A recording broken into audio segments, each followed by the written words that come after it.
people would get lost trying to find their way back to where they started. It was a challenge.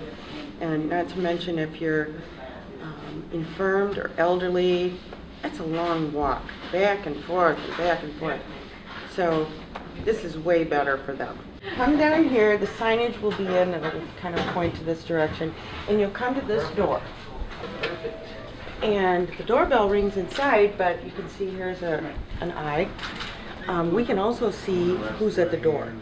So again, my concern was safety, privacy, the fact that we're right here in the kind of the main drag.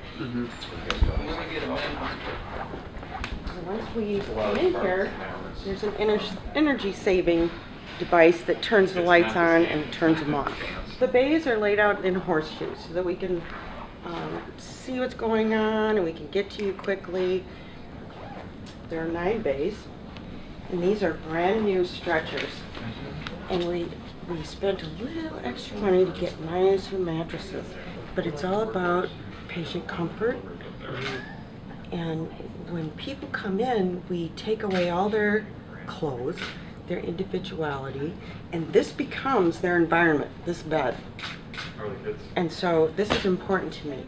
I didn't want it to look like I just came in to another hospital space. I wanted it to be serene and visually comforting. I wanted it to be pleasant for anybody, whether they're the patient or not.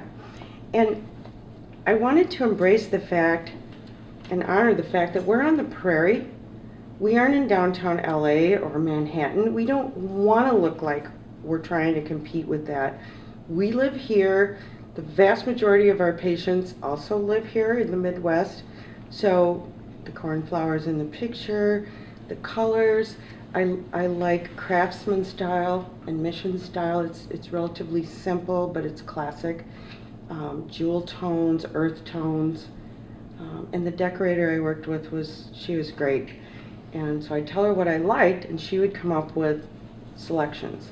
This space is set up to function with the patient at the center. Basically right here, the stretcher is underneath this light. And the doctor and his assistant work out of this space, and the nurse works out of this space. So, and they're going to do exactly what they do right now. They're just going to do it in a nicer place with nicer technology and a little bit more space. Clean instruments are imperative. There's just no chance that I would ever let an unclean instrument go into service.